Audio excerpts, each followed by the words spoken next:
Ito po yung aking nag-iisang puno ng kalamansi. Pero marami siyang bunga. Pagkarami niyang bunga mula sa baba hanggang sa tuktok. Maraming bunga.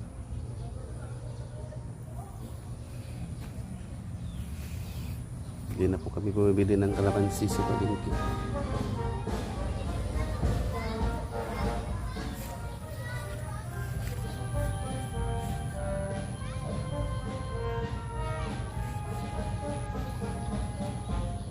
Ipapractice po yung ban ng malapit dito kaya